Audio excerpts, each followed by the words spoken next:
Vous prenez vos cartes et vous les mélangez bien en pensant à la question que vous posez. Et de ce jeu de cartes battu, vous allez me donner 4 cartes que je placerai. Première carte, donnez-moi une deuxième carte, donnez-moi une troisième carte et une dernière carte. Bien, je vous explique la fonction de chaque carte. La première carte que vous avez tirée, c'est la question que vous avez posée au niveau mental. C'est telle que vous l'avez exprimée. La deuxième carte tirée, c'est la question cachée derrière la question exprimée mentalement. Donc l'un, c'est le mental tel qu'il apparaît, la raison consciente, et ça, cette carte-là va révéler l'inconscient. La troisième carte tirée, c'est la solution qui est proposée par les cartes. Et la quatrième carte, c'est vers quoi ça vous mènera si vous appliquez la solution qui est proposée.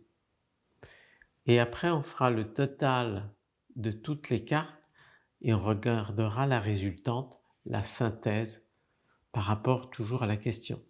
Les cartes répondent à la question, elles ne répondent pas en général. C'est centré sur la question au moment où on fait le tirage.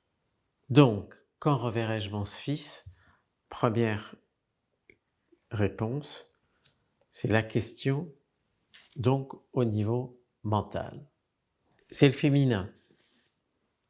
C'est normal et légitime qu'une mère n'ait qu'un seul désir, revoir son fils qu'elle n'a pas vu depuis 16 ans.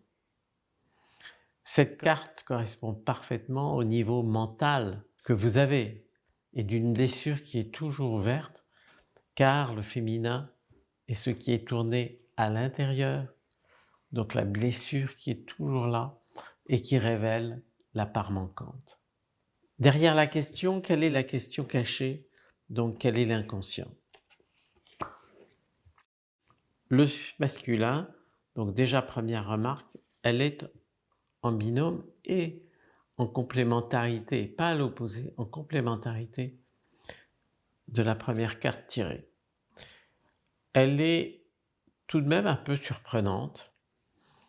Ici, l'inconscient nous parle du masculin en tant que fils, bien sûr, mais il dévoile plus car nous sommes ici dans l'inconscient. Étant en binôme avec le féminin tiré, il dévoile vraiment un conflit entre le mental de la première carte et l'inconscient. Une absence du masculin beaucoup plus vaste que la seule privation du fils.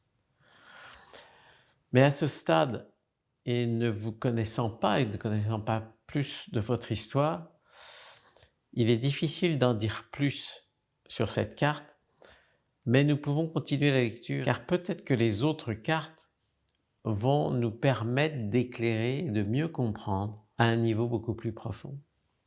Donc, on en arrive à la troisième carte, qui correspond à quelle est la solution proposée à la question « Quand reverrai-je mon fils ?» Là, c'est le temps. Cette carte aussi est pas évidente à comprendre comme solution, si ce n'est qu'elle doit être patiente, que vous devez être patiente pour espérer revoir votre fils et qu'il est nécessaire de bien continuer à manifester votre disposition et votre amour autant que cela vous est possible, pour qu'il sache que vous ne l'avez jamais abandonné. Le temps cicatrisera la blessure, car dans le temps, il y a un passé, mais il y a aussi un futur. Mais là encore, difficile de mieux interpréter ce tirage. Nous allons continuer pour voir si les cartes suivantes nous éclaireront plus. Parce que c'est vrai que pour l'instant, ça reste assez vague comme réponse. Donc, quatrième carte tirée, vers quoi cela mènera si vous appliquez la solution? L'intention. Cette prise de conscience de maintenir un lien dans l'espoir du retour de votre fils demande que votre amour soit toujours à la base de vos actions. Nul esprit de culpabilité, ni sur vous-même, ni sur l'absent, ne doit exister dans vos actions. En absence d'éclaircissement d'ailleurs sur l'histoire, nous ne pouvons rester que très général et on va faire la synthèse pour peut-être éclairer les choses. Donc si on additionne les cartes 10 plus 16 égale 26, plus 4 égale 30, plus 17 égale 47. 4 plus 7 égale 11. Nous allons chercher la carte 11 dans le jeu et la carte 11 est la mémoire. Ça, c'est une nouvelle porte qui s'ouvre, qui pour l'instant n'a pas été révélée dans le tirage, mais qui est extrêmement intéressante. C'est une nouvelle perspective, car cette carte révèle que la disparition de votre fils est liée à une histoire ancienne, sans doute généalogique. Et c'est là qu'il faut aller chercher la solution. Ce n'est qu'en dénouant ce conflit antérieur. La carte du temps située comme solution, ici, s'explique alors autrement.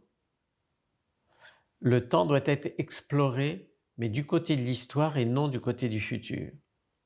Tout autant que l'intention qui sera nécessaire pour aller fouiller le passé familial, même si cela peut faire mal.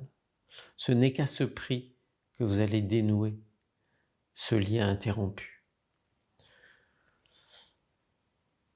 Et c'est là que on peut révéler maintenant ce que vous nous avez avoué un peu en aparté après, c'est que ce fils a disparu de votre vie lorsque vous avez divorcé il y a 16 ans. Il a à ce moment-là coupé toutes les relations, il vous a empêché de voir votre enfant et d'avoir des contacts avec vous, allant même jusqu'à faire croire à ce fils que vous étiez une personne très peu fréquentable. Vous nous avez révélé que dans l'histoire familiale, la grand-mère a eu 3 filles de 3 pères différents, tous jamais connus de leur enfant, donc aucun homme au foyer. Et votre mère elle-même n'a jamais su qui était son père. Ceci explique qu'il y a une véritable problématique dans votre famille avec le masculin.